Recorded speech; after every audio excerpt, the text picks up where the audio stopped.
pertolonganku dari Tuhan, yang menjadikan langit dan bumi. Sahabat suluh Katolik yang dikasihi Tuhan, pemazmur berkata, "Aku melayangkan mataku ke gunung-gunung, dari manakah akan datang pertolongan bagiku? Pertolonganku ialah dari Tuhan, yang menjadikan langit dan bumi." Betapa perkataan ini sungguh menghibur dan menambahkan pengharapan kepada kita. Sebab jika Allah yang menciptakan segala sesuatu itu menolong kita, tentulah kita tidak perlu cemas dan takut untuk menghadapi apapun, entah itu kesusahan, penyakit ataupun berbagai masalah lainnya, sebab bukankah Tuhan mengatasi semuanya itu? Tuhan memang adalah harapan dan penolong bagi kita, namun Ia menghendaki agar kita berdoa dan memohon kepadanya agar kita memperoleh pertolongannya itu.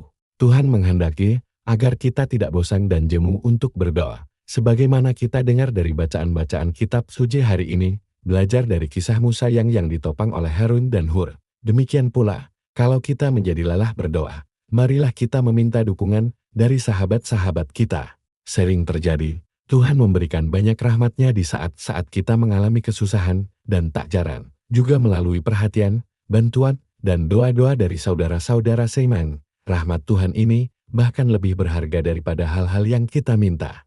Mari kita belajar berdoa seperti Nabi Musa, yaitu dengan ketekunan sehingga tidak tergoyahkan, dan tanpa ragu, dengan bantuan sahabat-sahabat kita. Jika perlu, mari kita memeriksa, bagaimanakah doa-doa kita.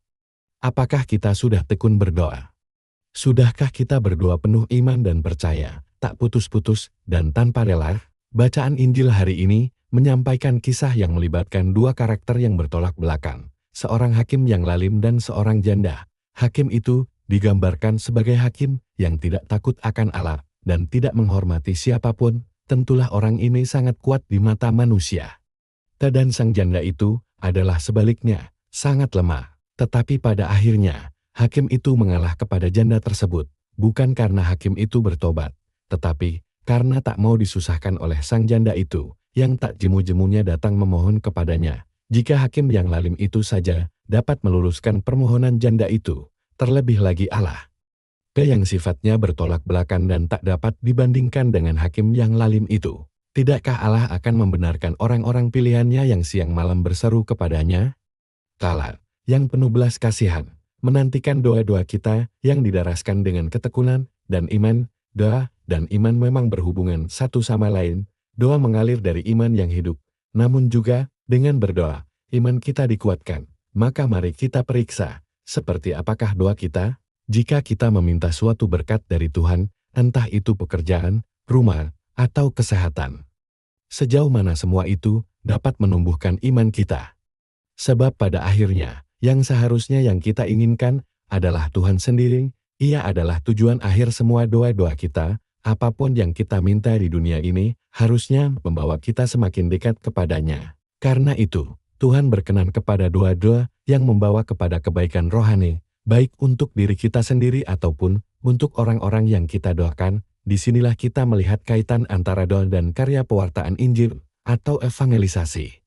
Sebab tujuan evangelisasi adalah membawa sebanyak mungkin orang kepada Kristus. Di hari Minggu evangelisasi ini, mari kita berdoa memohon pertolongan Tuhan dalam karya pewartaan gereja dan secara spesifik, pewartaan yang kita lakukan kepada orang-orang yang kita jumpai dalam keseharian kita. Mari kita mendoakan orang-orang yang belum mengenal Kristus, orang-orang yang meninggalkan gereja, ataupun orang-orang yang meninggalkan imannya, atau orang-orang yang menolak untuk percaya kepada Tuhan, atau orang-orang yang hidup semaunya, seolah-olah tidak ada Tuhan, atau orang-orang yang suam-suam kuku dalam hal mengimani Kristus. Mari kita doakan saudara, kerabat dan diri kita sendiri, agar terhindar dari sikap sedemikian.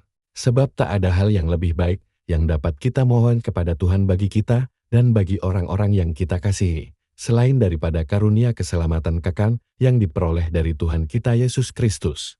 Dan karena karunia keselamatan mesti ditanggapi oleh iman dan pertobatan yang melibatkan perubahan hati, maka kita mesti mengandalkan pertolongan Tuhan dalam tugas pewartaan Injil keselamatan ini.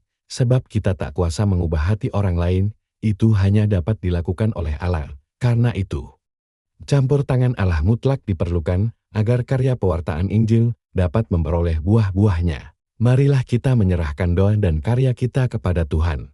Ya, Bapa yang Maha Pengasih, Engkau begitu mengasihi dunia, sehingga Engkau mengaruniakan Putra Tunggal-Mu, supaya kami dapat percaya kepadanya dan memperoleh hidup kekal. Semoga kami berjumpa dengan Yesus Kristus secara baru hari ini, dan menghidupi kabar gembira dengan sukacita. Melalui kuasa Roh Kudus-Mu, bantulah kami untuk pergi ke seluruh dunia dan mewartakan iman kami dengan penuh keyakinan. Berilah kami keberanian untuk menjadi saksi tentang sukacita Injil, dengan perkataan dan perbuatan kami, semoga melalui pewartaan gereja-Mu, Engkau menjadi lebih dikenal dan dikasihi oleh semua orang. Kami memohon doa ini, demi Tuhan kami Yesus Kristus Putra-Mu, yang hidup dan berkuasa bersama Dikau dan Roh Kudus, kini dan sepanjang masa. Amin.